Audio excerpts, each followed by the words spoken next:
RDC TV. O Rio Grande se conecta aqui.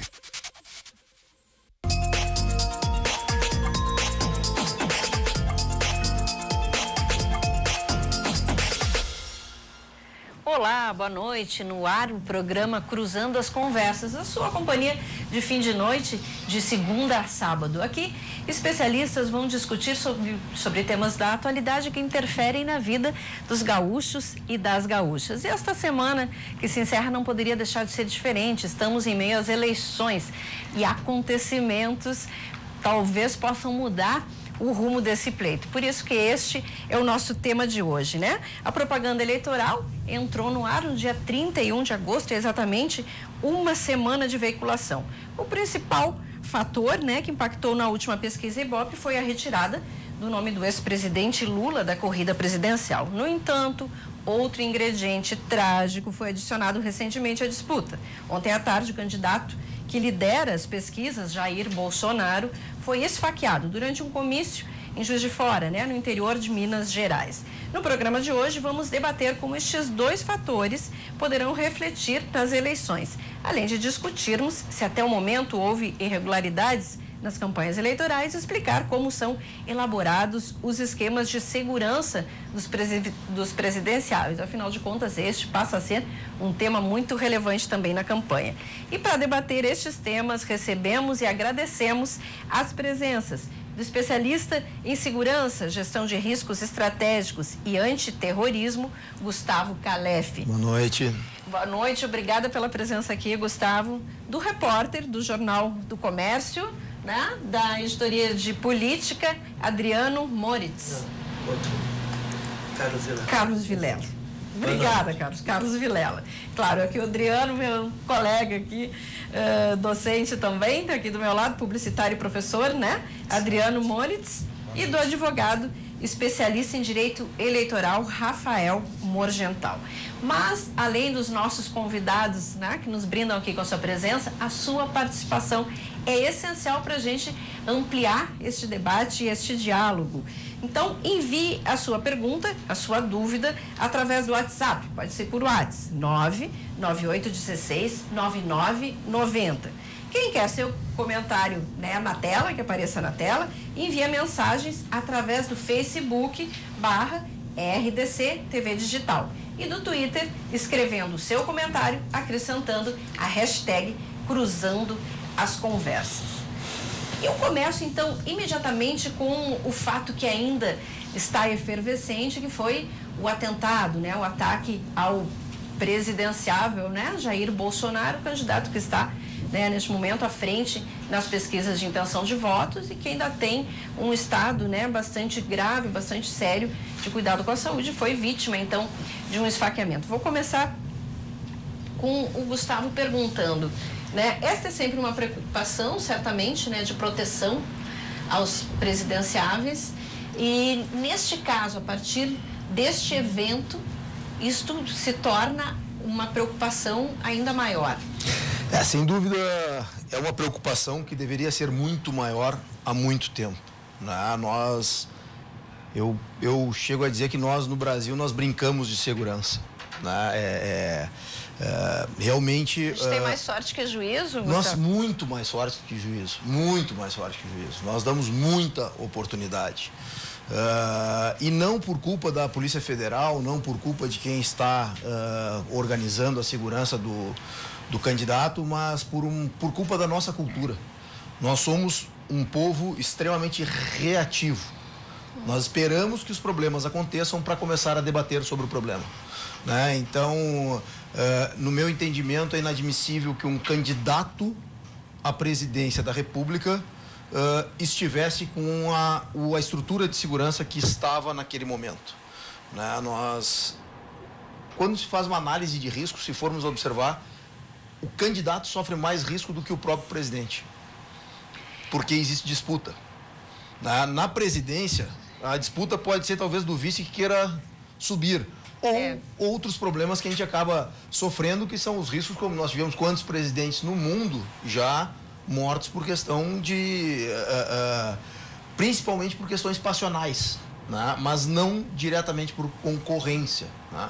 E quando a gente fala de um candidato à presidência da República, no meu entendimento, é uma obrigação do Estado, é uma obrigação do país prover da melhor forma a segurança dessa pessoa para que, se ela vencer, ela venha assumir o cargo. E até para garantir a igualdade de condições no pleito, né? Para que todos possam apresentar as suas propostas e fazer a disputa. Sem sombra de dúvida. No teu entendimento, qual deveria ser o protocolo? Qual é o protocolo correto ou que deveria ser? Até porque, as imagens, né, do Bolsonaro junto, assim, da população era também uma característica muito desse candidato. A gente não vê necessariamente todos, assim, né, tão próximos de uma massa tão grande de pessoas. Talvez porque os outros não tenham tanto apelo popular, vamos dizer, né? Mas o protocolo é muito complexo, porque o protocolo ele é completamente distinto do que se aplica na realidade. O protocolo ele é uma técnica muito bem estruturada em ambiente convencional, ambiente controlado, quando se sai para a rua com o alvo, como nós chamamos, né? Tudo muda. As variáveis são absurdas após o planejamento de uma ação, né? O que eu identifico é o candidato, ele por natureza vai querer ir para o povo. Então ele é orientado a não ir, ele é orientado a não fazer, assim como o Papa. O Papa é orientado a não parar o veículo, Papa móvel, porque é blindado, e descer e ir para o público, mas ele para, desce e vai. Então, uma estrutura de segurança competente, ela tem que considerar que isso vai acontecer. E aqui é que eu vejo que é o grande problema da visão estratégica. No meu entendimento, eu acredito que a Polícia Federal tenha feito o máximo possível para poder proteger o candidato, porém com escassos recursos, né? Os recursos que se disponibiliza para uma operação dessas é muito pequeno. Tu vês que ele estava acompanhado de polícia federal e de uma empresa de segurança privada assessorando. Sim. Então, se eu preciso contratar uma empresa de segurança privada para assessorar numa operação dessas, é porque eu estou com carência de recursos naquele ambiente, né? E, por natureza, uma empresa de segurança privada, ela não tem especialização para atuação em segurança de grandes celebridades ou governadores, ou isso compete ao Estado, né? Então, no meu entendimento, nós deveríamos sim já ter pensado e conversado sobre isso anteriormente. Eu acho que hoje não é uma novidade. Nós tivemos agora no Rio Grande do Sul campanhas que foram bem nervosas, né? Nós tivemos uma campanha para prefeito que ela não foi uma campanha normal, né? Nós tivemos episódios, mas disseram que foi uma pedra que jogaram no vidro. Mas disseram que aconteceu, mas o episódio que se deu num ambiente onde nós tínhamos um candidato, teve um problema de uma pessoa que faleceu dentro, mas desconsidera. Então, todas as questões que elas estão vinculadas a uma eleição, elas não podem ser desconsideradas, porque aí é que vem a análise de risco, né? E no meu entendimento, nós estamos analisando erroneamente os riscos numa eleição tão turbulenta, né? Essa eleição não é uma eleição normal, ela já é por natureza uma eleição diversa. Então, no meu entendimento, a análise de risco, ela realmente foi aquém do risco real, né? E por isso possibilitou e facilitou a chegada da pessoa que desejava fazer aquele ato junto ao candidato, né? Então... Pois é, até a gente sabe, né, que teve um conjunto de teorias conspiratórias, até de dúvida com relação à veracidade, né, num primeiro momento, pelas redes, a veracidade do ataque. Sim. Porque é quase, né, inacreditável que com tanta facilidade, né, se conseguisse alvejar, então, o candidato, e não foi visto sangue na hora, e enfim, né, tu observando o vídeo, né? Qual é a principal falha que tu consegue enxergar ali? E como é que esse ataque foi tão certeiro, assim, né? Causando, praticamente levando a óbito, né? Se não tivesse sido atendido rapidamente. O ataque certeiro muito fácil, porque o alvo estava em cima e o golpe veio de baixo, então era muito pouco provável que errasse, né? Falha. Não tem muito como analisar falha, porque se identifica muito pouca estrutura de segurança apoiando aquela movimentação. Então, para tu poderes fazer uma movimentação dessas, tu tens que ter um anel de segurança que faça a preservação do alvo. Sim. Né? Esse anel não existia. Ele estava nas mãos da população, né? E a população conduzindo ele. Então, e nesse momento, a equipe de segurança ela não consegue fazer um anel para essa proteção. É fácil fazer isso? Não, eu preciso ter recurso para poder fazer isso. Né? E aí é um grande problema que nós temos, e já tendo participado de estratégia de segurança de candidatos à presidência, a candidatos a prefeituras, nós temos uma dificuldade do entendimento do protegido do real risco. Então, no meu entendimento, o candidato ele põe a candidatura à frente da sua vida. Né? Nós já tivemos episódios de ter que orientar um candidato a simplesmente não fazer nenhuma ação nos próximos dias por uma questão de preservação de vida, e isso foi desconsiderado pelo candidato. Né? Então, o que acontece? Tu tens que aumentar a tua estrutura. É uma campanha mais curta, muito intensa, muito radicalizada, né? Radicalizada por natureza, né? Esse candidato já tem pouco tempo, né, de programa gratuito na TV, ou seja... Eu vou dizer para vocês assim, ó, eu atuo como gestor de segurança do UFC, tá, no Brasil, e nos últimos 5 eventos o Bolsonaro esteve presente. Para qualquer um que não seja da área de segurança, identifica que a manifestação da população com relação àquele candidato, ela realmente extrapola os limites. Né? Ele entra e é ovacionado em todos os 5 eventos. De ter que parar praticamente o evento porque toda a atenção está voltada para ele. Então, isso demonstra que a atenção e a movimentação da comunidade naquele momento é diferente de uma movimentação cotidiana. Né? Só que aí vem um outro fator que é complexo de gerenciar numa campanha. Qual é o problema da segurança? A rotina. Um candidato, ele sai de uma cidade, vai para outra cidade e ele tem aquela rotina de iniciar um deslocamento, um comício, e sai do comício e sai junto com o povo. Aquilo acontece todos os dias dentro de uma campanha.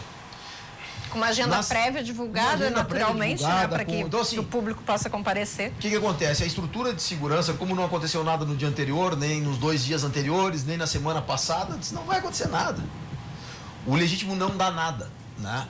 E isso, para mim, é a maior falha de segurança que pode haver. Né? É quando uma estrutura de segurança, ela entra naquela rotina e ela entende que aquele ambiente ele já é controlado por natureza, que quem vai querer fazer alguma coisa de mal para o candidato?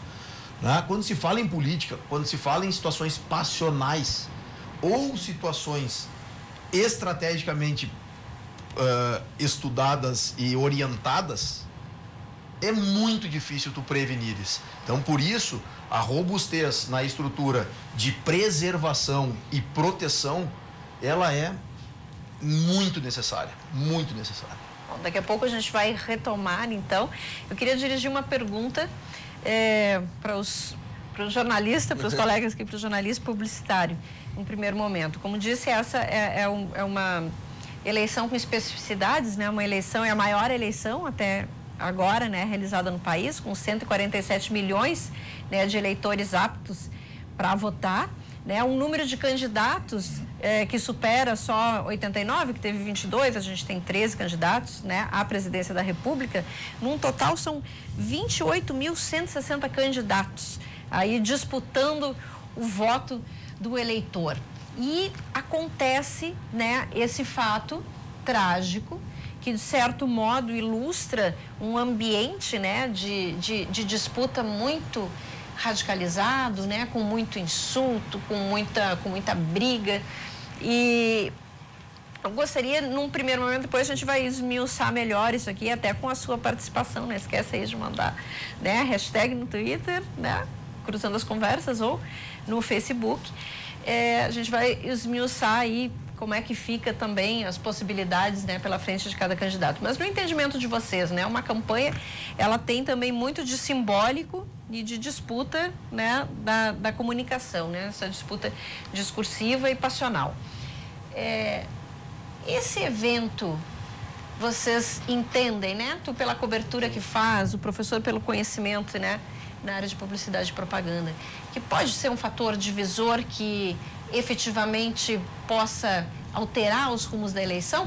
O filho do candidato, né, Bolsonaro disse: esta facada acabou de eleger meu pai presidente do Brasil. Eu acho que tem um potencial de alterar, só que é uma eleição tão acirrada que ela só vai ser definida nas últimas 2 semanas. Não tem como saber ainda, pós-incidente com o Bolsonaro, que rumo isso vai tomar, porque tivemos uma mensagem muito positiva, que foi todos os candidatos a presidente repudiando o ato. Sim. Isso é muito necessário num momento em que o candidato líder das pesquisas é esfaqueado. Isso mostra que todo mundo está se juntando para botar um basta em ao menos uma certa linha. Tem coisas que não dá para cruzar. A violência física contra um candidato, ela é inaceitável. Isso é muito importante nesse momento e passa uma mensagem muito boa para a população. A população vê que a baixaria que eles pensam que a política ela pode diminuir em prol de um bem maior, que é a recuperação de um candidato. Isso pode ser um fator muito bom para o Bolsonaro. Eu acho que ele não vai mais perder votos como ele poderia perder, porque ele foi vítima de um ato e isso gera uma comoção. Ele vai ser visto, de certa forma, como um mártir ou um pequeno herói por ter passado uma situação muito grave, e ele tem fãs muito passionais.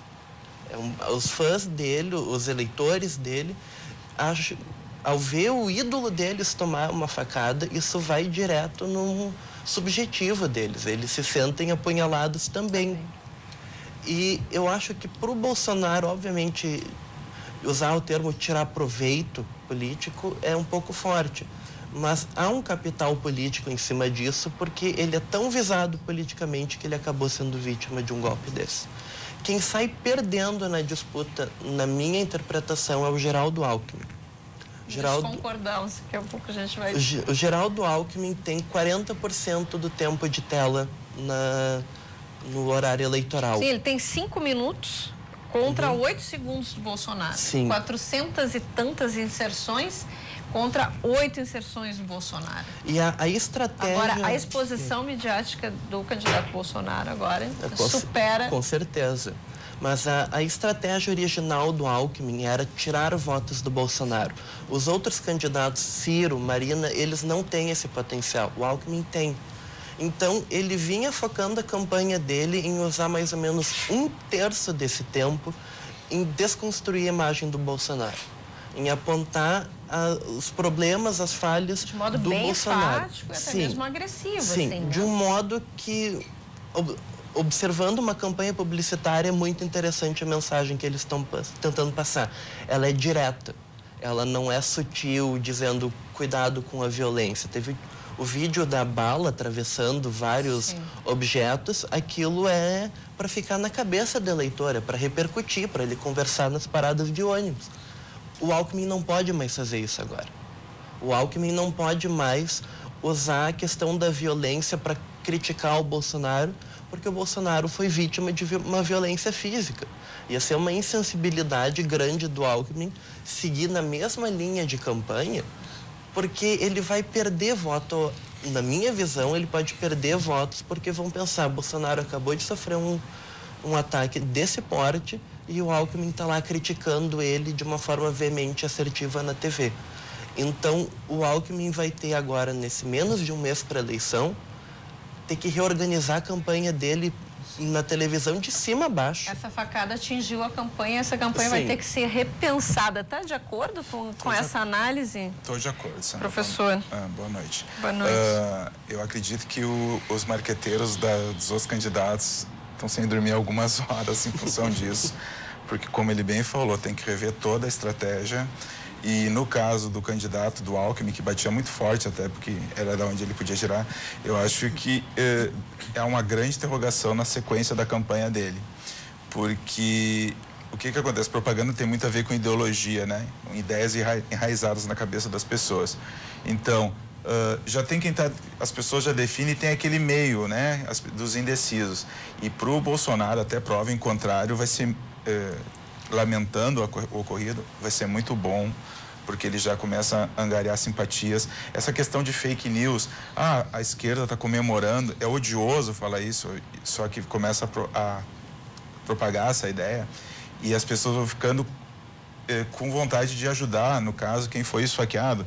E tem uma coisa que já vem acontecendo há algum tempo nas eleições, que se fala muito na questão de narrativas, né? Qual é a narrativa do candidato?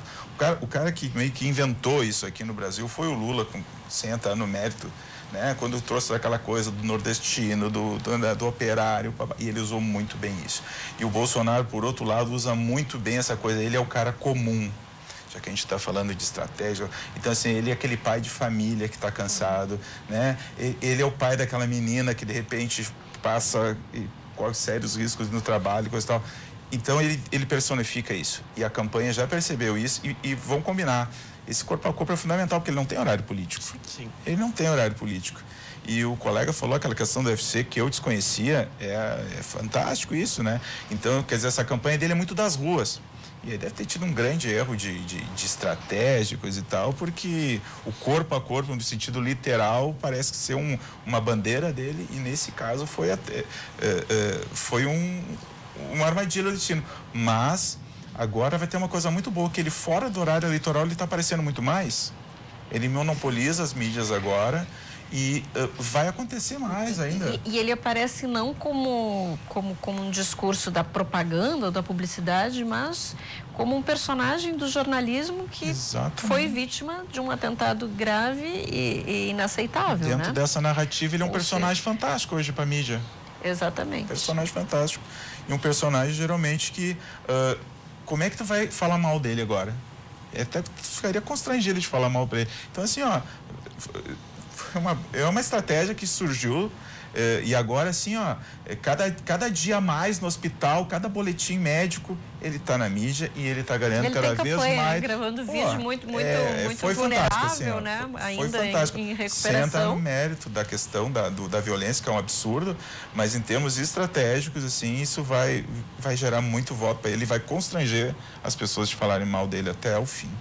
Do ponto de vista, Rafael, do bom comportamento, né, de atenção à legislação, né, enfim, de respeito às regras colocadas, no teu entendimento, esse ataque, né, esse atentado, ele de certo modo coloca todos os demais candidatos dos partidos mais observantes de tudo isso, acalma um pouco, né, o nível de talvez ultrapassar os limites, né, que algumas legendas e que alguns candidatos estavam experimentando nessa disputa aí pelos votos?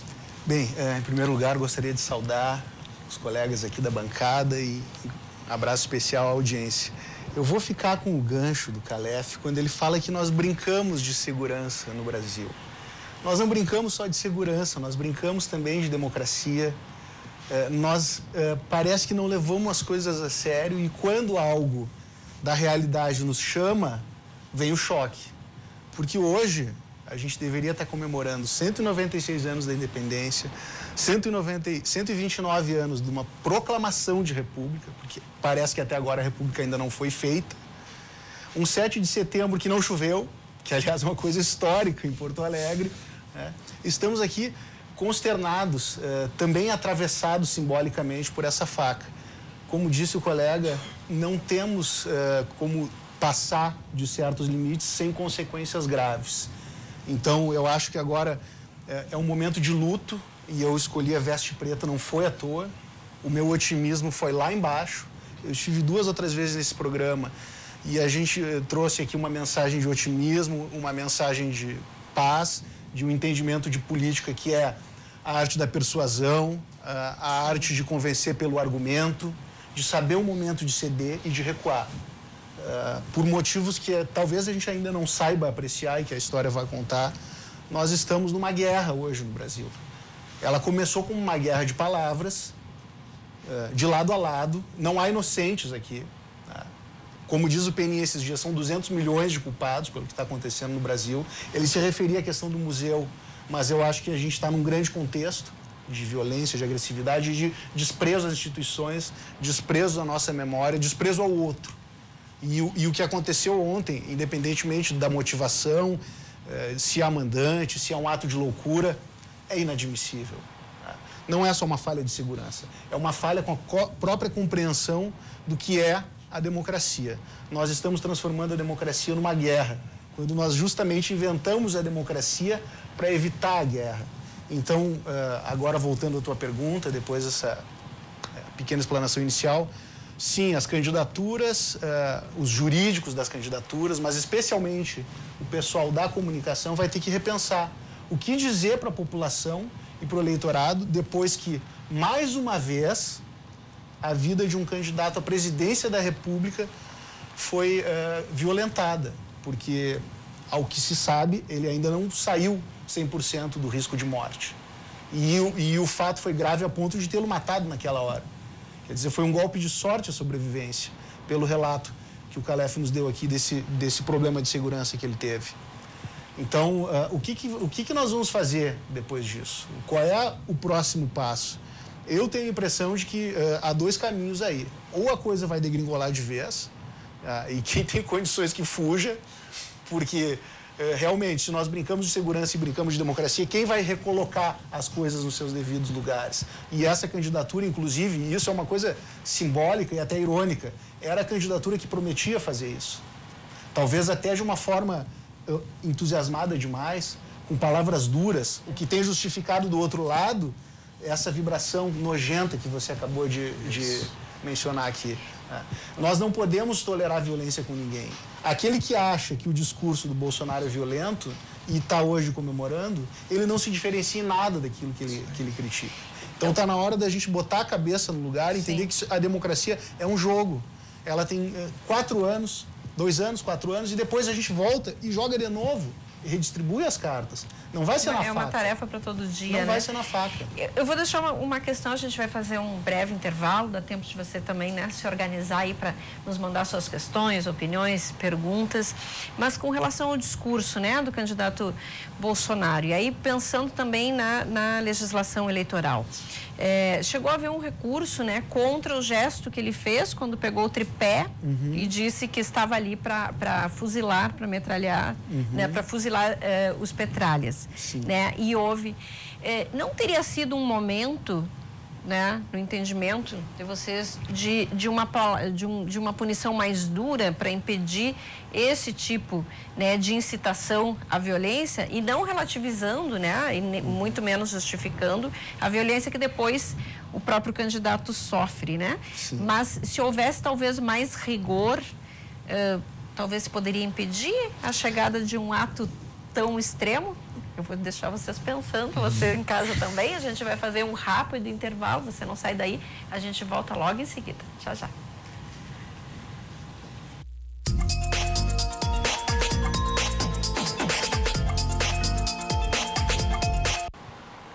Programa Cruzando as Conversas de volta, sua companhia de fim de noite aqui, de segunda a sábado. Hoje a gente está discutindo os fatos da semana que tem a ver com as eleições, né? Fatos importantes e que certamente vão agir aí no resultado e na estratégia do pleito. A gente recebe essa noite o Gustavo Calef, o Carlos Vilela, do Jornal do Comércio, o Adriano Moritz, publicitário, o Rafael Morgental, especialista, né, em direito eleitoral. No bloco anterior, eu deixei uma questão, né? Não deveria ter a Justiça Eleitoral ou as autoridades agido com mais rigor com relação aos discursos mais radicalizados, né? Ou que chegavam, inclusive, a incitar a violência? Talvez não tivéssemos chegado a esse desfecho tão trágico? Qual é a opinião de vocês? Começamos lá aqui? Fique à vontade. Olha, eu prefiro que vocês falem. Eu fui servidor da Justiça Eleitoral por 16 anos, então é melhor ouvir o outro lado do balcão. Eu escrevi um livro chamado Caos Social, a Violenta Realidade Brasileira. Eu, honestamente, para mim, nada disso causa impacto. A violência, ela está no nosso dia a dia de uma forma tão banalizada e tão tranquila para a nossa sociedade que isso, para mim, esse impacto que gerou agora, nós chegamos nada. Nós todo dia temos uma pessoa morta na nossa frente, na frente de uma escola, na frente de onde quer que seja, com um tiro, com uma facada, com... Gente, honestamente, o brasileiro, ele aceitou essa realidade há muito tempo e ele valoriza essa realidade. Né? A questão que eu vejo hoje, a violência para nós, uma das coisas que eu bato é que no Brasil o crime compensa. Por quê? Porque nós temos a impunidade total. É inadmissível o que os candidatos estão falando um do outro, assim como é inadmissível como os eleitores estão falando um do outro. Essa questão da justiça já deveria ter sido mexida na legislação muito tempo atrás. Agora a justiça não tem, eu não sou da área técnica, mas se não existe lei, a justiça não tem o que fazer. Né? Então a legislação é que não deveria e não poderia permitir, e é isso uma das coisas que eu bato no meu livro, que nós temos uma legislação extremamente falha e branda, né? Porque ela é permissiva. Qualquer questão que se coloque, e aí agora está se falando do Bolsonaro, porque o Bolsonaro disse isso, que o Bolsonaro disse aquilo, e os outros candidatos que vêm dizendo, não vamos falar dessa eleição, vamos falar de eleições anteriores. Isso não é uma coisa nova. O que me chama a atenção é que quando acontece um fato desses, parece que agora aconteceu. Não, isso vem acontecendo no Brasil, isso vem sendo valorizado no Brasil, e a nossa população é uma população que está, no meu entendimento, nós estamos amortizados pela questão do crime. Né? Isso para nós é convencional. Então, a minha grande preocupação é quando vai chegar o fundo do poço. Uma das coisas que eu vejo é que quem está questionando o Bolsonaro, e eu não tenho nenhum lado, até hoje eu não decidi em quem eu vou votar, sou bem franco, não tenho decisão ainda, mas eu fazendo análise dos dois lados, porque está muito polarizada a questão, ou é esquerda ou é direita, não tem centro, não tem nada, né? Mas quem questiona o Bolsonaro, questiona as leis, questiona que o país não deve ter mais condução correta, questiona a abertura de tudo, tudo é possível, tudo é liberado, tudo deve ser aceito, todo mundo... Só um pouquinho. No momento que nós temos esse entendimento, nós perdemos completamente os princípios com relação à segurança, né? Mas qual é a sua visão com relação a certos discursos, né? Porque, me permita discordar, né? Quem questiona o discurso do Bolsonaro, né? Eu propriamente acho muito perigoso o discurso que ele faz contra algumas minorias, né? De uma maneira muito agressiva contra as mulheres. Ele não tolera, não suporta, né? Eu posso ter sido mulheres, mal interpretado. Né? Contra a comunidade LGBT, índios, negros e tal. Isso não cria um perfil de que sim, é permitido agredir, insultar? Sim, é isso que eu estou dizendo. Eu estou comentando é o seguinte, é que existe um questionamento com relação ao que o Bolsonaro fala da questão da legislação, com relação à punição, com relação à redução da criminalidade. Isso é uma das questões que ele é alvejado contra isso. Né? Então, o que eu falo no discurso dele, não da forma que ele fala e não no discurso do que ele dá com relação a todas as frentes. Não, e ele é agressivo. Alguém coloca contra os direitos humanos, até com uma falta de entendimento do que significa o salto de civilidade que são os direitos humanos. Sem sombra de dúvida. O que eu vejo é que os questionamentos feitos hoje com relação a querer um aumento de punição, um aumento de uma melhoria na legislação, uma redução da criminalidade, essa banalização dessas questões é que eu não consigo entender. Porque não tem brasileiro que consiga sair na rua hoje. Para eu conseguir sair da minha casa, para conseguir chegar aqui no estúdio, é porque eu tenho treinamento em Israel para chegar aqui. Porque eu acho que outras pessoas têm que ter ficado muito preocupadas para conseguir chegar nesse ambiente. Passa por uma série de questões que deveria estar sendo debatido, né, nas eleições, e infelizmente a gente não consegue. A gente não está chegando nesse ponto. Carlos, qual é a tua visão com relação a isso? Será que se a justiça tivesse enquadrado os candidatos, tivesse, né, freado esses discursos mais agressivos, ou mesmo esses gestos, né? Eu acho que tem uma linha não muito tênue, mas que ela não é explicitada na justiça, entre a liberdade de expressão e o discurso de ódio. Isso veio muito à tona na eleição do Trump nos Estados Unidos. Porque, claro, lá a questão do free speech, a liberdade de expressão, ela é extremamente assegurada. O Trump fez campanha em dados momentos, ele se referia a mexicanos como estupradores, ou ele fazia umas acusações pesadas em relação a Hillary Clinton, ou quando faziam em nome dele, espalhavam mentiras, ele não corrigia. E as pessoas, elas passam a acreditar em qualquer coisa que um candidato diz se elas gostam do candidato.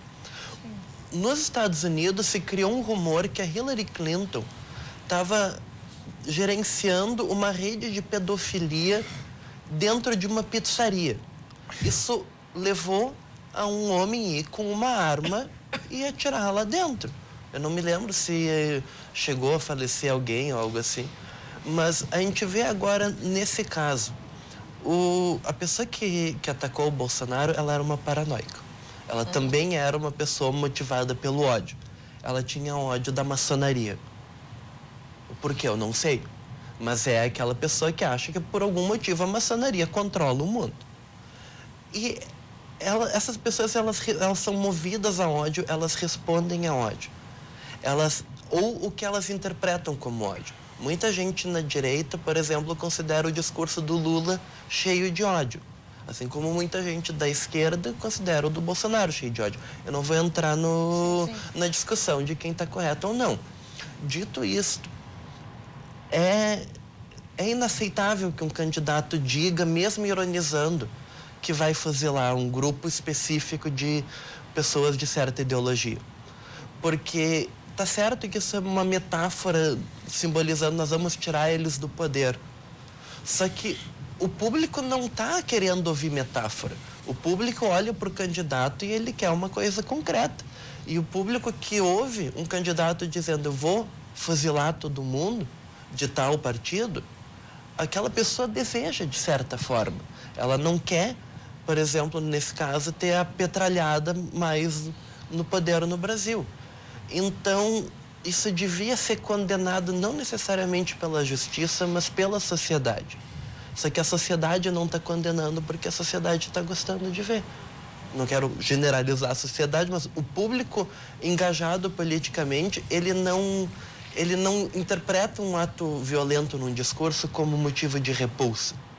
Ele ouve e ele gosta porque o candidato fala o que todo mundo está pensando. O Bolsonaro, nesse aspecto, é muito parecido com o Trump. É um discurso agressivo, em muitas ocasiões. No Trump era um foco maior em imigrantes. O Bolsonaro fez uma carreira... no caso, ele teve uma ascensão política muito forte, criticando questões ligadas ao movimento LGBT. Sim. E para a população... Mas, ao mesmo tempo, ele tem essa militância contra os bandidos, né? E como o Gustavo coloca, a gente está num ambiente de muita violência, de muita insegurança urbana, né? Sobretudo. Então, isso realmente tem adesão, Sim, né? é porque essa ideia de combate à criminalidade e aos bandidos. A pessoa média, o cidadão brasileiro médio, ele não vai conseguir dar a devida importância a uma pauta de um movimento identitário, porque ele não assimila isso. Muita gente no interior, por exemplo, eles não vão conseguir entender que a comunidade LGBT se sente horrorizada e ameaçada pelo Bolsonaro porque eles não conhecem homossexuais. Os homossexuais no interior são muito dentro do armário, são segregados na sociedade, então é muito associado com aquilo é baixaria, é libertinagem e eu quero que o Brasil seja um país sério e ordeiro. Então ele não tem a capacidade de entender o brasileiro médio nesse aspecto, que as propostas do Bolsonaro, o discurso dele em relação a alguns grupos de minorias, aquilo é perigoso. Aquilo faz mal para uma democracia. Eu acho que os eleitores dele têm muito motivo para votar nele na questão da segurança, na questão do completo desamparo. Eles estão desamparados por um país que não está cumprindo as necessidades de país. E o Bolsonaro é uma salvação para eles. Então, ele pode ter se torna um ícone agora, sendo justamente alvejado. Então, ele pode ter discursos muito controversos, só que para quem está no fundo do poço, isso é apenas um apesar, entendeu? Eles vão continuar votando no Bolsonaro porque eles não acham que a situação pode ficar grave, assim como alguns movimentos de direitos humanos ou LGBT acham que vão. Eles só querem paz, querem caminhar do trabalho para casa sem serem assaltados. Sem um treinamento em Exatamente. E esse medo, ele tem fundamento, só que também parte muito por a população é despolitizada. Elas não percebem que, às vezes, uma proposta... Não, tem que botar bandido na cadeia. Tem que subir a favela e tem que matar até achar alguém. Isso não é proposta firme. Tu tem que ter um plano de segurança real para colocar em prática. É muito bom eleitoralmente falando. E suponho que o Bolsonaro tenha planos para isso. Simplificação de temas complexos. Exatamente. Isso traz a população para a política quando simplifica um tema complexo, porque a população gosta de se engajar, só que é muito fácil se engajar sem saber a história completa. E eu acho que quando tu faz o discurso de ódio, quando tu levanta um tripé e finge que vai metralhar, ou quando num discurso inflamado diz vou botar fogo no Brasil, que eu acho que foi o que a Gleisi Hoffmann falou, não tenho certeza, não quero colocar palavras na boca de ninguém. Sim. Tu cria um contexto que as pessoas estão dispostas a fazer aquilo. Elas estão dispostas a criar um caos em nome do que elas estão ouvindo durante a campanha. Então, cabe mais à população, ao cidadão, à sociedade, de dar um basta a essa violência. Eu acho que seria necessário, talvez, a justiça intervir, só que é uma questão civilizatória, a própria sociedade chegar e dizer basta. Não é para dizer que a gente vai matar uma outra pessoa. Não é certo alguém tomar uma facada, um ônibus de caravana e tomar tiro. Isso cabe a nós. É uma pena que não se cumpra como deveria, entende? No momento da campanha, né, eleitoral, é natural que a política... Não sei se é natural, mas o que acontece é que a política fica um pouco subalterna aos ditames, né, da propaganda e do próprio marketing. Um dos combustíveis para a propaganda é justamente o emocional, a paixão ou o ódio. Também mobiliza, né? A identificação, a criação de um inimigo a combater. Tu acha que isso fortalece a ideia, né, de um Bolsonaro combatendo os demais inimigos, sendo que ele é alvejado? E, bom... E na questão, né, colocada, então, anteriormente, é preciso entrar e coibir? Será que a propaganda fará isso sozinha? Ou qual é o teu sentimento, assim, tua expectativa? Quando tu fez a pergunta antes do intervalo, eu fiquei pensando um pouco, o pessoal começou a falar, queria resgatar uma coisa que é muito do direito também, da comunicação, que é a retórica, né? Que é como tu te manifesta, como tu é percebido, tem a ver com isso que tu falou também. A gente tem que ter bem claro, assim, ó, que qualquer gesto que a pessoa faça é um gesto pensado. Sim. Quando tu falou, eu estava me lembrando, a gente às vezes, eu acho que o que a gente tem que pensar mesmo é na democracia, né? A droga disso é que a gente fica discutindo candidatos, coisa e tal, e aí a democracia, assim, que está sendo espezinhada e coisa e tal. Talvez o Tribunal de Justiça Eleitoral tenha deixado, parece, o circo pegar fogo, vamos ver o que vai, como se a gente regularizasse. E também queria pegar, só antes de voltar nisso, uma coisa que ele falou do Trump.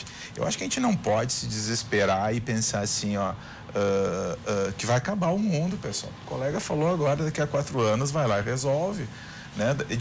Pessoal, de 2 em 2 anos tem eleição, né? Então, assim, aí tem que ter uma alternância no poder. No México, os caras ficaram quase 70 anos lá. Mas uma coisa que eu estava pensando outro dia com um colega, que eu acho que serve pra gente se acalmar um pouco e usar menos Prozac e coisa e tal, né? Ficar mais calmo, relaxar. Em cima do Trump. O Trump fez toda essa campanha dele e fazendo um paralelismo com as questões do Bolsonaro, representando o americano comum, sim, aquele que estava preocupado com as outras etnias tirando o emprego deles, tirando isso, os mexicanos, a violência. E tinha um inimigo, como tu falou, e ele identificou bem. Ele fez uma espécie de benchmark, que a gente fala, né? Um exemplo a ser seguido. Então é o seguinte, vamos só pegar o Trump para voltar para o Bolsonaro ou qualquer outro candidato que a gente está pensando que vai estourar o país. Até porque existem instituições, bem ou mal, que vão regular isso. Existe um mercado que não vai deixar tu fazer o que tu quer.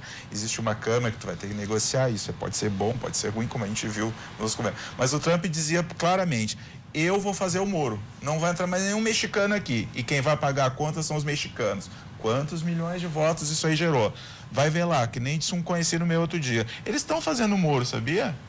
O mexicano não tem um centavo do México ali, quem está pagando é o americano. Porque eles compraram a ideia e agora o cara fala... E é óbvio, e aí é uma questão de soberania, como é que o México ia pagar um muro contra ele? Só que, cara, ganhou a eleição, convenceu as pessoas, fez o discurso que as pessoas queriam ouvir. Então é o seguinte, ó, o Bolsonaro, quando ele faz esse pá, ele está, tecnicamente, ele está fazendo o que se espera que ele faça, né? Quem não gosta daquilo vai condenar, e quem aprecia aquilo, é isso aí, bandido tem que ser tratado assim. Começa a surgir, a política está ficando assim, fantástica, está existindo os poetas políticos, tem a romantização do bandido. Como assim, que bandido é bandido? Virou romantização, é o policial bandido. Quer dizer, a gente não percebe, mas a gente está criando alguns, sabe, estereótipos assim perigosos. Mas se eu posso dizer uma coisa para você, é o seguinte, eu acho que o Bolsonaro tem que fazer. E só para fechar por enquanto, eu me lembrei, você se lembra o dia que o Lula foi preso? Sim. Qual é a simbologia? Ele foi lá, fez todo aquele movimento, saiu nos braços do povo, sendo carregado. A mesma coisa que o Bolsonaro. Só para a gente pensar também que o cara da esquerda estuda da direita estuda da esquerda. Então, assim, as coisas se mostram muito parecidas. Vai dizer, isso ele não levou facada, né? Mas o Bolsonaro também estava lá. Será que o Alckmin fica bem sendo carregado nos ombros? O Meirelles, será que vai ficar bacana carregar? Então, assim, por mais que tu faça marketing, propaganda, tu tem o cara ali, tu não vai inventar o cara, né? Nem sei se o Ciro consegue, tá? Mas, assim, eu acho que é um mérito eles conseguiram identificar, e no caso de quem está concorrendo, eu acho que o único personagem real, um personagem com empatia, tanto positiva como negativa, é o Bolsonaro. Por isso que eu acho que o caminho dele para o segundo turno foi mais que pavimentado com esse ato infeliz, condenável, abominável, mas que está surtindo efeito. Vai ter uma repercussão objetiva. Rafael. Então, você provocou sobre a justiça, né? Eu acho que a gente tem que ter uma expectativa moderada sobre o que a justiça pode fazer. Agora nós vamos ter um Grenal no domingo. Ninguém vai achar bonito se o árbitro pegar a bola e chutar no gol. Não é papel dele. Ele está ali para apartar uma disputa. E no caso da nossa justiça eleitoral, a quem tive a honra de servir por 16 anos, ainda aparece mais esse caráter arbitral ou de mediação. Porque, diferentemente da justiça criminal, que pega lá um condenado, o Ministério Público denuncia, ele se submete a um processo e no final é condenado, não tem uma polarização política, digamos, é o Ministério Público e o réu, a justiça está ali, está no meio. Mas aqui a gente tem uma disputa de um lado e outro, ou uma disputa múltipla. Então, depende do que vai acontecendo naquele contexto, naquela disputa, a justiça vai se posicionar. E isso é sempre muito tópico. Se a gente pegar, por exemplo, o que aconteceu em 2014, na campanha presidencial, depois que faleceu Eduardo Campos, que era um provável postulante à presidência, né? Aliás, a gente está sempre nessa mesma história de presidentes ou presidenciáveis morrendo ou quase. Chegou um momento que o TSE teve que botar água na fervura, porque o Aécio dizia que a Dilma era ladra e corrupta. Aí a Dilma dizia que o Aécio era machista e ela pegava um enfrentamento que ele teve com a Luciana Genro, em que ele foi realmente muito impositivo, acho que ali andou muito mal. E aí o TSE botou água na fervura e disse, não, o debate tem que ser propositivo. O problema é que, primeiro, isso não tem respaldo legal. A gente não tem nada que diga isso. E segundo, quem bota o guiso no gato, quem diz para o Bolsonaro, para de dizer o que tu está dizendo, se ele está coberto pela liberdade de expressão e ademais por um mandato parlamentar, ainda que seja inconveniente para algumas pessoas o que ele está dizendo. Então fica muito difícil para a justiça, numa situação como essa, nesse exemplo que a gente está usando aqui, vamos fuzilar os petralhas. Claro, a jurisdição pode ser movimentada, eu tenho notícia de que foi, inclusive a Raquel Dodge foi instada a se manifestar a respeito de um possível crime, mas o fato é que os mecanismos jurídicos eles são ineficazes nesse momento. Ninguém pode pensar que ele vai ser colocado na cadeia por ter falado aquilo no meio de uma campanha.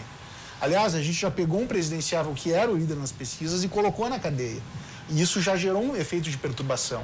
E foi por obra da justiça. E mais, uma justiça que mudou seu padrão de atuação. Não faço uma avaliação aqui se é boa ou má essa mudança, porque eu acho que é muito prematuro. A gente ainda vai ter que esperar algumas décadas para poder julgar esses personagens com justiça, inclusive a própria justiça. Mas vejam, a justiça tentou fazer algo diferente e também ajudou nesse acirramento, porque o Lula era uma candidatura viável. Aliás, pasmem, ainda é. Pois é, porque eu queria até fazer esse gancho existe agora. um recurso pendente no TSE. O TSE deu uma decisão que é de primeira instância, porque foi o processo começou lá. O Supremo ainda pode dizer o contrário. E ainda o STJ pode dizer o contrário do que o TRF falou. Até terça-feira nós vamos ter muitas emoções. Não seria ruim ter um enfrentamento, já que o país está polarizado, dividido, e parece que quer ajustar as contas da eleição de 2014, que ainda estão pendentes, que o PSDB inicialmente sequer reconheceu o resultado das urnas, né? Colocou as próprias urnas sob suspeito, que foi muito ruim. Então, um enfrentamento entre esses dois personagens seria interessante. Vejam que são os dois grandes líderes, até em sucessão, que chamaram a identificação do povo para si. Aquilo que tu chamou de brasileiro comum, né? O brasileiro médio, como tem o americano médio. Eles se ligavam no Lula e vejam só que fenômeno interessante. Pesquisas indicam que aqueles que não puderem votar no Lula, boa parte deles não vão votar na esquerda, eles vão votar no Bolsonaro. Porque eles não estão ligando para essa linguagem que, aliás, está bem surrada, de direita e esquerda, o comunismo, o socialismo, o capitalismo, coisas que deveriam estar enterradas no nosso debate político. Eles querem uma liderança, um cara comum, como dizem a gurizada, um zoeiro, que chega lá no circo de gravata da política e chuta o balde. Então, a justiça ela fica refém desse debate. E para finalizar, dando mais um exemplo, quando se falava que a gente tinha uma orgia de trocas de partidos políticos, a Justiça Eleitoral, de boa fé, tentando fazer o melhor, inventou o conceito de infidelidade partidária e legislou em cima disso. Eu fiz um trabalho acadêmico sobre esse fato. O que aconteceu? Criação de novos partidos. Quer dizer, a Justiça Eleitoral estabeleceu a troca de partido como um ilícito e passou a caçar os mandatos. Mas aí, como ela teve que regulamentar, ela disse, bom, se o sujeito for perseguido pelo partido, ele pode trocar.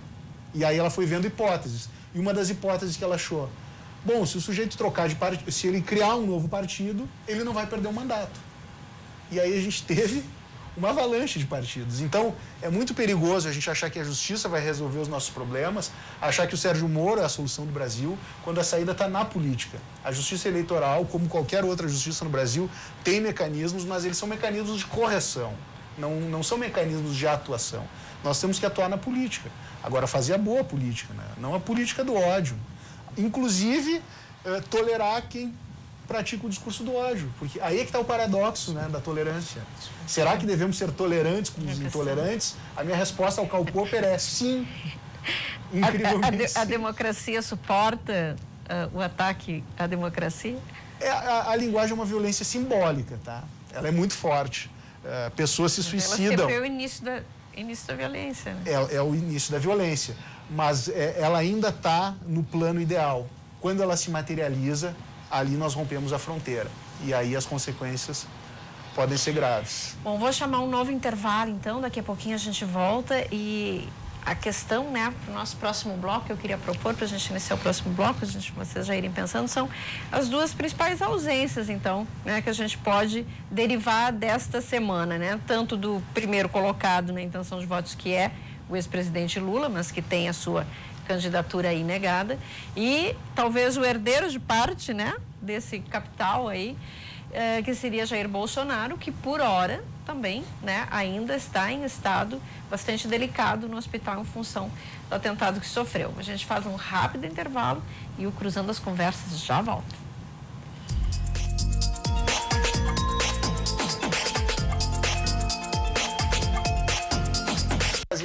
A gente está de volta, a gente fica discutindo intensamente aqui. Você também pode participar, Cruzando as Conversas. Manda lá pro Twitter com a hashtag, né?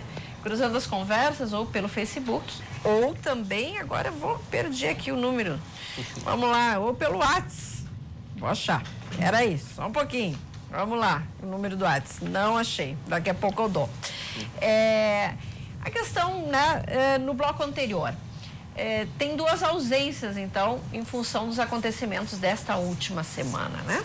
A ausência do ex-presidente Lula, que vem se mantendo, né, claramente, né, na intenção dos votos da maior parte dos brasileiros, tendo chance, inclusive, de ganhar no primeiro turno.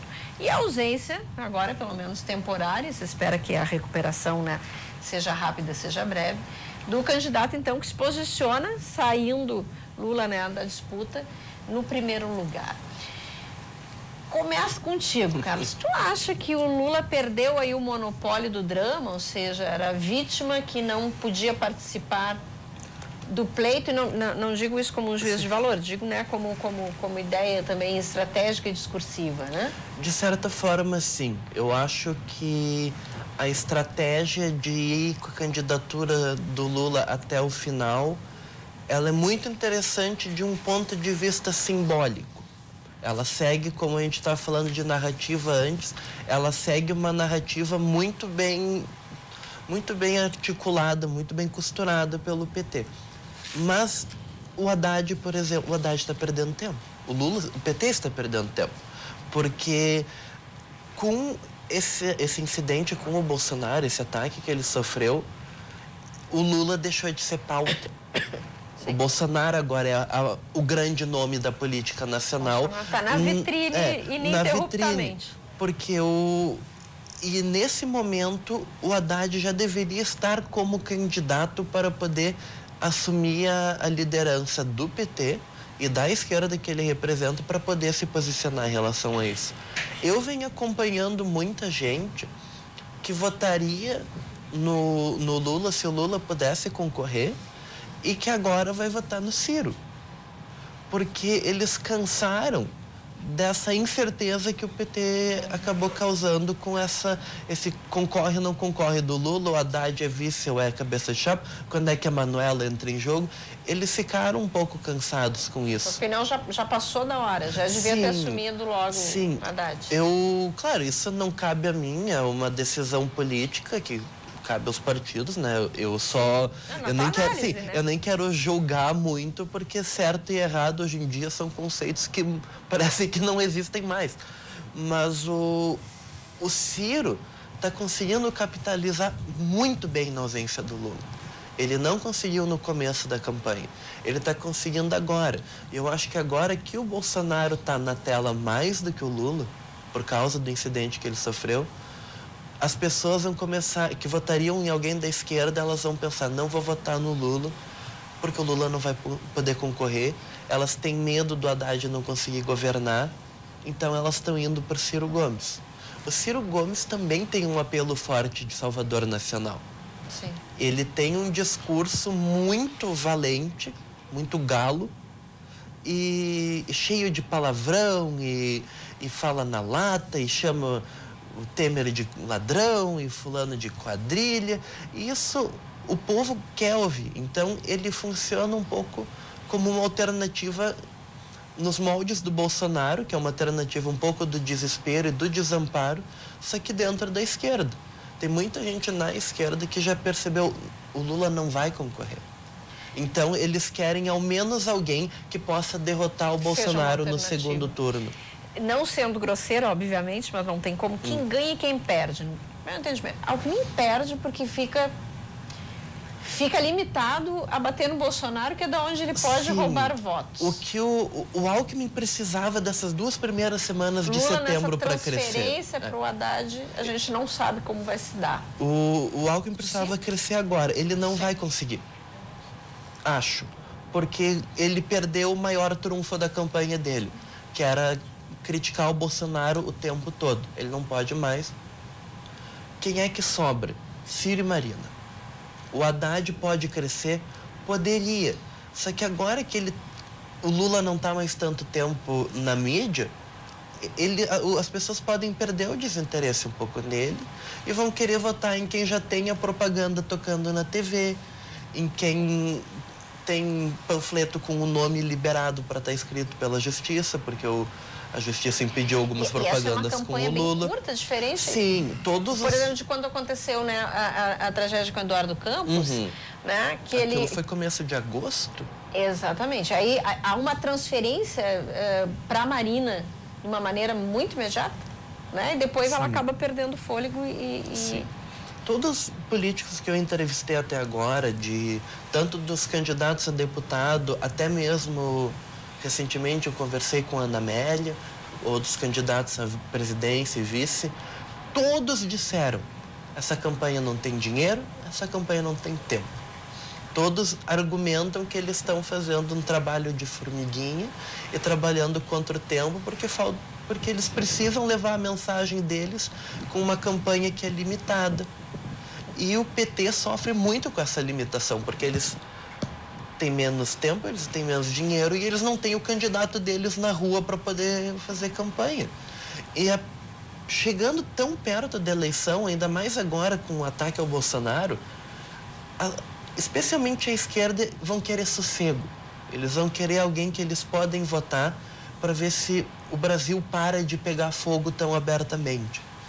E eu acho que o Ciro está apelando muito para o público do Lula, porque o Ciro é faca na bota, o Ciro é o pau na mesa, e isso faz com que as pessoas queiram votar em alguém na mesma lógica do Bolsonaro, um líder nacional que sossegue o Brasil. Eles não querem mais turbulência, não querem mais tanto protesto, tanto... Esse perfil explosivo dá uma ideia de... Sim. De conciliação. Já o caso da Marina, a Marina ganha exatamente por não ser explosiva. Mas ela teve o grande trunfo de campanha dela, foi a discussão dela com o Bolsonaro, no último debate. Sim. Que, olhando por uma análise semiótica, a Marina ocupava 70% do espaço no chão onde eles estavam. A mão dela aparecia em cena no quadro do Bolsonaro e ela era a única pessoa que poderia fazer aquilo. Um homem, por exemplo, Ciro ou Álvaro Dias ou quem fosse, botando o dedo na cara do Bolsonaro, as pessoas iam pensar: meu Deus, que baixaria. Até uma mulher ela fala franzina... por um segmento que é o grande problema do Bolsonaro para crescer, né? São as mulheres e que são a maioria dos eleitores. E ela, 52%, acho, 51%. E também um apelo anti-Bolsonaro na retórica. Ela tem uma conversa muito de moralização social, no sentido, vamos, menos ódio, menos botar o dedo na cara da pessoa e dizer: o teu partido destruiu o país e a tua ideologia é um lixo e tu não deveria fazer isso. Ela quer conciliar em nome de um projeto de país, acalmando não e cristalizou unindo. um pouco uma imagem da Marina em cima do muro. Sim. O apoio dela ao Aécio. Só que tão apertada que está essa eleição e com o segundo lugar sendo disputado por 3 ou 4 pessoas pela margem de erro, ela pode chegar eventualmente no segundo turno. Em aberto. Qual seria a tua estratégia de propaganda no lugar do Alckmin? Vou te deixar enrascado aqui. Desiste. Vai para casa. Não, escolhe qual é o candidato que tu acha que se tu fosse chamado assim como marqueteiro. Com essa janela de oportunidade que se abriu com essa reviravolta, porque é uma reviravolta, né? Não, absolutamente. Sem dúvida. Bom, mudou o xadrez. Mas deixa eu fazer... Eu costumo dizer que eu faço muitas provocações, fazer provocações para vocês e também para quem está nos assistindo. Para a gente entender, isso que está acontecendo aqui no Brasil não é um fenômeno brasileiro. Se a gente pegar o que está acontecendo no mundo, essa questão assim, vamos pegar assim, a gente estranha muito quando vê o discurso fascista, coisa e tal, misógino, o que tu quiser contra LGBT. Não tem, nas outras eleições não tinha esse discurso, porque parecia uma coisa aberta, assim, para candidato majoritário, não, tinha lá o Marco Feliciano, que cada vez que falava da cura gay, né, ele aumenta a votação dele, né, porque as pessoas têm vergonha de dizer isso, mas na hora de votar, escondidinho, o cara dá o papapá. Então, assim, ó, mas é que aqui é terceiro mundo. Não, na Alemanha tá assim, sim. Na França tá assim há muito tempo, na Espanha, está em tudo que é lugar nos Estados Unidos, como eu vou falar. Então, assim, o Brasil só faz parte desse cenário global que está acontecendo, onde as pessoas meio que me encheram o saco. Hoje mesmo, antes de vir para cá, a gente cansa de ver na Europa o pessoal chegando lá, os imigrantes, né? Cenas terríveis e coisa e tal. Os italianos não querem receber, os caras ficam, né? Hoje mesmo, a gente tem essa questão de Roraima lá, né? Sim. Hoje morreu um venezuelano e um brasileiro lá. É a mesma coisa, só toca os personagens, um pouquinho menos de charme, né? Porque a costa francesa é muito mais legal que a fronteira ali de Roraima. Então é o seguinte, isso é um fenômeno global que está acontecendo, desse fascismo. Então, nunca ninguém tinha coragem de falar isso, porque se eu falar que eu quero mal dos negros, eu vou perder o voto da comunidade negra. E esse candidato vem e fala, por quê? E aí a provocação que eu quero fazer para ti, para vocês aqui, para quem está nos assistindo, quem é que nasceu primeiro, ovo ou galinha? É o Bolsonaro ou o eleitor do Bolsonaro? É a pessoa radical? Será que isso não é uma consequência, na verdade, né, pessoal? Então, assim, sabe aquele teu tio que fica dando discurso no churrasco de domingo? É um ambiente, é né? É o Bolsonaro. Ou é o ambiente. Lula também. Ah, como estava bom antes, né? Então, as pessoas compreendem esse cenário, e isso é mérito das pessoas, compreendem esse cenário e começam a, de certa forma, manipular a opinião pública com estratégias ousadas e coisa e tal. O Alckmin, para mim, é que perceber um mistério, né? Porque com todo esse tempo de TV, e aí pegando a questão de roteiro dos programas dele, é muito bom o programa, só falta o Alckmin. Se tiver o cara bom lá, ia, né? Então, tipo assim, o PSDB fica naquela coisa sempre, né? E não vai. Então, assim, ó, se tu me der o Alckmin, eu vou cobrar bem caro. Porque eu acho que ele Eu acho que o Dória precisa. iria melhor que ele. O Dória, para mim, é outro mistério também, porque o Dória, ele não ficou nem 2 anos na prefeitura de São Paulo e, pelo que eu vejo, vai ganhar o governo de São Paulo também. É que a relação São Paulo-PSDB, né? Eles estão há 30 anos lá, Eles quase, estão, né? É quase um partido único lá em São Paulo. A prefeitura até dá uma mudadinha, mas o estado é deles há muito tempo, né? E quer dizer, e o Alckmin é o estado mais forte da nação, não adianta, onde tem mais dinheiro. Mas eu não sei, parece que não consegue o discurso deles. O próprio Meirelles, se tu pegar assim, ó, de novo, eu acho assim, a minha opinião, os roteiristas, os marqueteiros, essa palavra, quem é de marketing não gosta de marqueteiro, tá? Se quer deixar o cara chateado, chama ele de marqueteiro. Não vai gostar, mas não vai falar nada, só vai ficar brabo por dentro. Mas é o seguinte, o programa do Meirelles é muito bom. Olha, chama o Meirelles, só falta o Meirelles, cara. Olha o programa, ele até samba, cara. É a coisa mais constrangedora do mundo, o cara sambando. Imagina o teu tio, aquele sambando, é o Meirelles. Mas aí é o seguinte, o candidato fica naquela, ele deve ficar constrangido a fazer aquilo, mas samba, porque para o povo te ver como popular. Aí o cara samba, que horrível esse cara, né? Então, assim, e o Ciro faz mais ou menos a política tradicional com o discurso que as pessoas querem ver. Eu acho que esse segundo turno, assim, vai ser muito... E outra coisa, tu falou de presença e ausência. O Lula já não é fato novo há muito tempo, né? Eu não estou entrando aqui no mérito quem é que tu gosta, mas que não é uma gosta. ausência presente, né? Mas ele foi enfraquecendo. E agora, olha só, convido daqui a um mês essa hora, não, sim, mas daqui a um mês essa hora já está definindo, né? É dia 7 de outubro, né? Então, 30 dias. A gente sabe que o Bolsonaro agora tem o boletim médico do Bolsonaro. É 7 a 10 dias. Aí, se ele estiver saindo do hospital, os caras vão dizer, não, fica mais 2 dias. Sei lá, volta porque tá funcionando, né? Aí, um dia ele vai sair. Tu imagina ele saindo do hospital? Fato midiático, trending topics, vai ser o sol que vai falar no mundo, cara. Sim, hoje tinham 25 mil pessoas. Então ele tem mais 15 dias de mídia, boletim médico. Tu imagina o primeiro discurso dele. Então, cara, chegamos na véspera da eleição.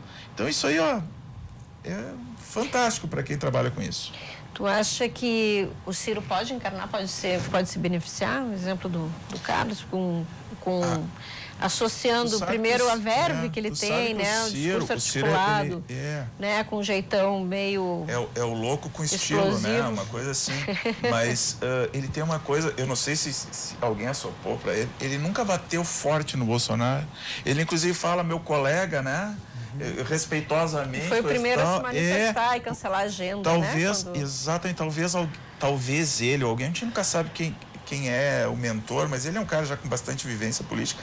Ele talvez tenha percebido, cara, eu não vou bater tão forte nesse cara, porque eu provavelmente vou encontrar ele lá na frente né? Então eu acho que ele meio que poupa o Bolsonaro antes da facada. E agora, acho que de certa forma, fica até, eu nunca falei nada mais forte dele. Então, assim, eu acho que ele teve muita sorte. E isso, aí tem a orfandade dos votos Lula, que parece que não vai passar para o Haddad. Então, assim, isso pode estar potencializando ele para ser o adversário do Isso também ainda é um Bolsonaro. enigma, né? Vamos pensar pular para o segundo turno, então. Que aí fica tudo mais igual. Do ponto de vista de recursos, né, para atender na segurança, fica mais fácil, né? São dois candidatos. Do ponto de vista do tempo da TV, que ainda é um fator influenciador, né, muito forte para o eleitor que quer se informar e precisa decidir o seu voto.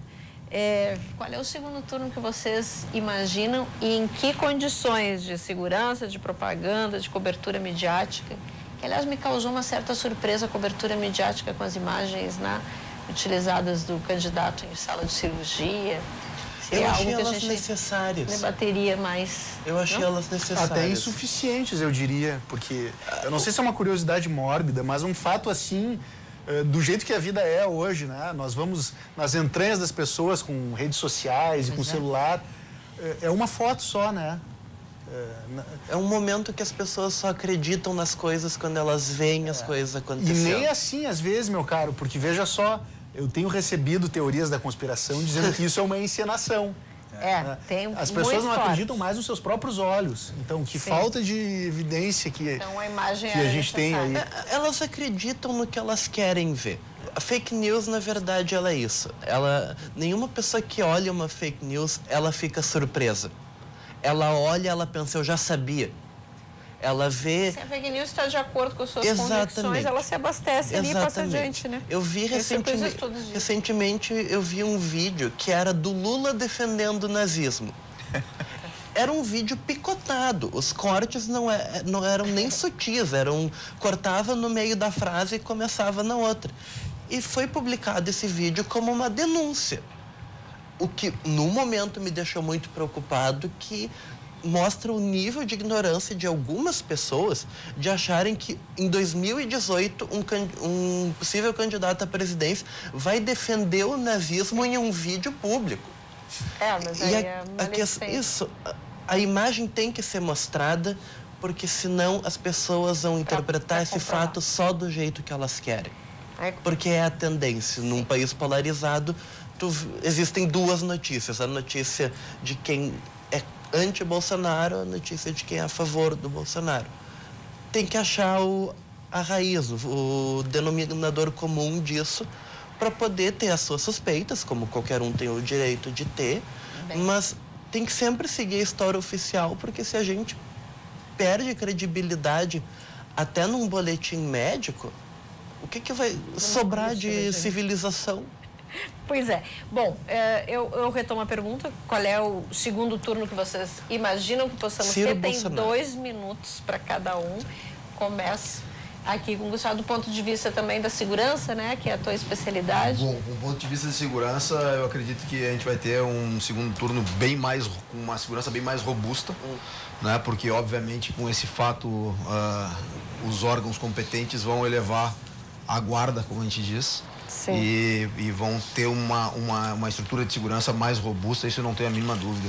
Mas, da mesma forma, eu vejo que vai depender também quem vão ser os candidatos, né? Porque cada candidato tem o seu grau de risco, né? Então, isso também tem que ser levado em consideração. Um sistema de segurança, ele depende especificamente de quais são os riscos daquele ambiente, daquela pessoa. Olhando para o elenco, assim, qual te parece o candidato mais vulnerável? Mais vulnerável? Para mim, naturalmente, nós temos um candidato. O Bolsonaro sempre foi muito vulnerável, porque ele realmente vai para as massas, né? Ele vai para as massas. Não vejo hoje na presença de um outro candidato que tenha o mesmo grau de vulnerabilidade. Será que Posso te dirigir uma pergunta? Claro. O PSOL tem sido colocado como uma legenda suspeita, uma coisa horrível nessa história. Mas tá cheio de louco por aí. Qualquer fundamento, né? O Boulos não seria um alvo Uma possível vingança, alguma coisa Eu não assim, acredito numa vingança assim. Talvez, aí é uma questão de análise política, né? Eu vejo que não existe estrutura hoje por trás do Bolsonaro, dos bolsonaristas, vamos dizer, que estruturasse uma ação contrária ao Boulos ou a quem eu penso quer que num lobo seja. solitário, um maluco. O lobo solitário é que aí vem a ignorância, né? Quando falam que esse é um lobo solitário, o lobo solitário ele vem ao lone wolves, que são os lobos, vamos dizer, estamos falando de terrorismo, né? Aonde tu tem o lobo solitário, mas ele é sempre vinculado a um núcleo terrorista, a um grupo terrorista, né? Não existe o lobo solitário. Ele é incentivado, ele é estimulado, ele tem toda uma estrutura por trás que encoraja ele a tomar ação. Então, essa história que o lobo solitário teve ideia sozinho e foi lá e fez, isso não existe. Não, ele não tem nada a ver, ele simplesmente, esse que atacou agora, ele é contra a maçonaria. Ele não estava sozinho, isso é provado. Então, existem outras pessoas por trás que estão por trás de um ato planejado. Né? Então, quando a gente começa a fazer análise... No entendimento, o cara não é só um maluco que foi lá numa ação desesperada e esfaqueou. Me desculpa, eu não concordo. Não, é importante, né, a tua visão. Se nós analisarmos aonde que nós temos na história uma ação feita por uma pessoa que é a pessoa que está do mesmo lado. Nós tivemos um primeiro-ministro israelense que foi morto por um ortodoxo, né, dentro da estrutura dele. Então, ali ele passou desapercebido porque estava dentro da estrutura. Aqui, nesse caso, nós estamos falando de oposição, né? Opostos. E aí, quando tu tem mais de uma pessoa envolvida, não é uma ação de lobo solitário, porque não é uma estrutura terrorista grande, mas, pelo estudo que eu tenho em terrorismo, existe uma articulação por trás que encoraja as pessoas a tomarem uma ação. Houve um planejamento. Bom, temos um minutinho ainda para cada um. Retomando o segundo turno. Segundo turno, eu acho que vai ser um pouco mais pacífico do que a gente esperava depois do incidente com o Bolsonaro. Eu acho que seja quem for para o segundo turno com o Bolsonaro, porque ele vai. Se havia alguma dúvida depois do incidente da facada, ele vai. Quem vai para o segundo turno com ele ainda vai ir um pouco ressabiado depois dessa situação. Mas vão ser tempos iguais de televisão, se não me engano. São tempos iguais. Isso, o horário vai ser bem dividido. Agora o Bolsonaro tem 8 segundos. Não tem como saber que a campanha de televisão ele vai colocar, se ele for pro segundo turno, o conteúdo dele, o que ele vai trazer. Se ele vier com uma retórica... Que alianças ele vai conseguir também, né? Se ele vier com uma retórica igual a que ele estava antes do incidente, dando eco ao presidente do partido dele, que após o ataque, mesmo com os presidenciáveis, com entidades de direitos humanos repudiando o incidente, o presidente do partido falou que agora é guerra. O Hamilton Mourão falou numa entrevista, sendo algo tipo, atribuindo a culpa diretamente ao PT. Sim. Isso não deveria ter sido feito por parte da equipe do Bolsonaro naquela situação. Se for seguir essa tendência, ele pode ser agressivo no segundo turno e talvez volte a ser um vale-tudo. Mas o que eu tô achando agora é que vão ao menos tentar maquiar a situação para parecer menos baixaria do que está aparecendo até agora. Adriano? Bom, eu só vou aproveitar para dizer o seguinte, o Brasil não vai acabar, independente se o candidato ganhar ou não. Bola para frente, vamos fazer uma campanha mais humana e coisa e tal. E o que eu acho é que o Bolsonaro não só vai para o segundo turno, e se por acaso ele não ganhar essa eleição, se prepare, ele volta na próxima, porque ele vai sair, ele está forte e ele vai sair muito forte da eleição, ganhando ou não. E o mundo não vai acabar, pessoal, vamos se acalmar, vamos votar que ainda tá com a gente o poder. Rafael. Que previsão que eu vou fazer? Em uma semana eu sou surpreendido com nós queimando a nossa memória, a nossa história, impunemente, porque até agora não se sabe o que aconteceu. Uma facada no atual líder das pesquisas, um negócio maluco. E a Justiça Eleitoral jogando 20 anos de prática, de jurisprudência, de normatização e contra a lei, tirando antecipadamente um candidato da campanha. Doa quem doer, essa é a verdade. Tá mal a legislação de deixar inelegível na urna eletrônica? Tá, mas essa é a lei. Então, a coisa está muito confusa. Eu tenho dificuldade de fazer uma previsão. Mas, já que fui provocado a isso, eu acho que a gente vai acabar de novo na polarização. Bolsonaro no segundo turno e alguém pela esquerda, provavelmente o Ciro. E aí a eleição vai se resolver na rejeição. Tem sido assim no Brasil. Isso é péssimo. Quem vai votar pode até votar por rejeição, mas tem que saber o seguinte: o cara que vai governar depois vai ser o seu presidente, vai ser o presidente de todos nós. Então a gente tem que ter uma adesão. É um compromisso de 4 anos, não é tão longo assim, né? Dá para esperar. Então, quem perder, lamento, volta de novo, faz uma campanha melhor e quem ganhar comemora e governa para todos. Essa é a expectativa. Tá muito bem. Eu quero agradecer, então, a presença de vocês, né? Gustavo, Carlos, Adriano, Rafael. Acredito firmemente, né, que o diálogo, a escuta, né? A escuta das razões do outro é o nosso caminho, né? Para uma sociedade democrática, né? E mais justa. Então, agradeço muito a sua presença aqui, né? Nos acompanhando. Tem novo programa neste sábado. A gente vai se despedindo por aqui, né? Um ótimo final de semana. Então era isso. Muito bem. Fizemos um bom programa, né?